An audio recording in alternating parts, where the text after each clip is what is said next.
Welcome to my channel Techie Sang. Here we are going to discuss about direct memory access. Direct memory access. Okay. The basic definition for direct memory access is that hardware mechanism to transfer the data between peripherals and memory without CPU intervention. Okay.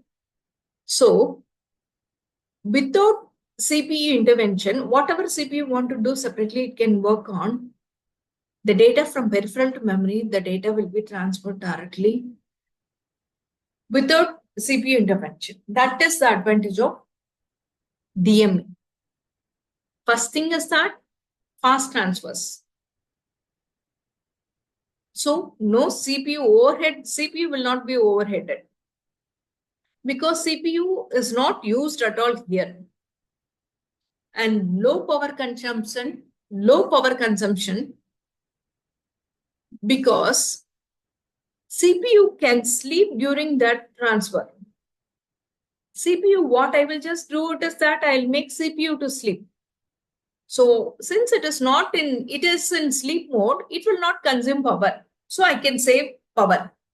So the power consumption will be low in that case if DMA is used. And for example, if it is n number of images that need to be transferred from peripheral to memory, in that case, it will take much time to transfer the data.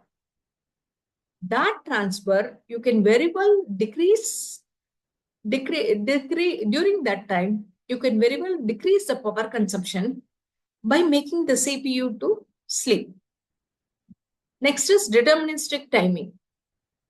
Okay, you can identify, you can calculate the timing. It is determined, you can determine the timing. So it is very important in case of real-time system. This will be very important in case of real-time system. Why it is used DMA? First thing is that we have seen the main advantage is that high-speed data transfer. That is the main advantage in case of DMA. So, in case of audio, video streaming, DMA is very important. It plays a vital role in audio and video streaming, as well as in sensor data logging. Okay, the key components. You have DMA controller, source address, that is memory or peripheral, destination address, memory or peripheral, and transfer counter, control register. Okay, it acts on mode or bus size. Okay, these are the components, that is key components that is available for DMA. Let us see the architecture for DMA in a microprocessor system. Okay, you have a microprocessor. You can just see that in a simple processor, basic microprocessor, your address will be separately, you will have address bus separate and data bus separate. Here, address and data bus both are multiplexed. That's why it has been written as AD0 to AD16. It is 16-bit bus. It is 16-bit bus, and this can be separated using ALE signal. Whether address, both the data as well as address is transferred using 16-bit address bus. Whether it is address or whether it is data, that is decided by ALE. ALE indicates that. Okay, that is passed to the latches. Okay, so what it does is that all this data bus, it is connected to memory. Address bus, it is connected to memory. Once it passes through the latches, it is connected to address bus. You can just see a switch that is connected to address bus. Okay. Now, it will take it from take it from the same bus and it will be connected, it will pass through the data bus. Okay. If it is data, here it will use data bus for memory. Okay. So you can remove address separately and data separately from the same address bus, 16-bit address bus. And control signals normally that is used are input output read, input output write, memory read, and memory write. Okay. These are the control signals that will be used normally. Okay. This control bus, it is connected to memory.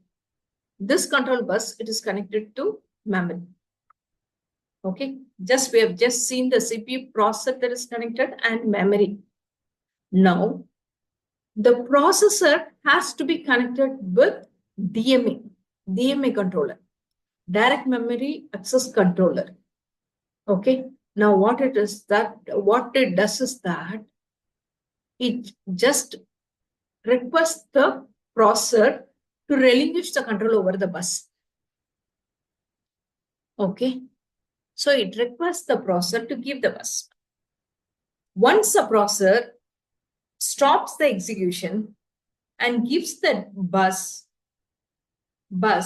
in that case, it gives the acknowledgement signal to the DMA controller.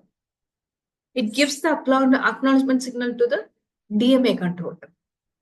Okay. Now, the peripheral device, what it does is that it is control bus, a control bus, it is connected to control bus, and data bus, it is connected to data bus. Okay. The peripheral is connected to, it requires DMA controller. And DMA controller, now, since the microprocessor has stopped, it just gives the acknowledgement to the peripheral. So what it does is that it transfers the data to the memory in data bus. Directly, it takes over the data bus of the processor, and the peripheral device will transfer the data from peripheral device, directly transfers the data to the memory using data bus. Okay. Now, in this case, CPU is never used CPU is not used while transferring the bulk data from peripheral device to the memory. Okay. So this is the advantage of your DMA controller in a microprocessor system. So it plays a vital role if it is bulk data that need to be transferred from peripheral devices to the memory and memory to peripheral devices. Both way it works. Okay. So first thing is that configuration. CPU sets up DMA. What it does is that source, destination, and length. And second thing is that it gives a trigger peripheral request DMA. Okay. Example, unlocked digital conversion is complete. Now, DMA controller moves the data directly. On completion, the completion is that DMA interrupts the CPU. Okay, this is what we have discussed it with the architecture. Architecture in case of DMA to transfer the data from memory to peripheral devices. Okay, the data transfer modes. How the data is transferred? From memory to memory, you can transfer. From peripheral to memory, you can transfer. From memory to peripheral, you can transfer. These three modes are possible in case of DMA transfer modes. It can transfer from memory to memory. It can transfer from memory to peripheral to memory. Memory to peripheral, you can transfer. If it is memory to memory, the best use case is image processing. If it is peripheral to memory, the best use case is sensor data logging. From memory to peripheral, wherever you require high-speed communication, there you'll be using memory to peripheral. Okay, these are the different modes that is available with DMA. So we have just seen the mode of operation, how the transfer mode operates in DMA, and also a simple use case where it is used, the related data transfer. Okay. Now, what DMA does is that it enhances performance by CPU, by freeing CPU during data transfer. Okay. During this data transfer from memory to memory or memory to peripheral or peripheral to memory, CPU will be in the sleep mode.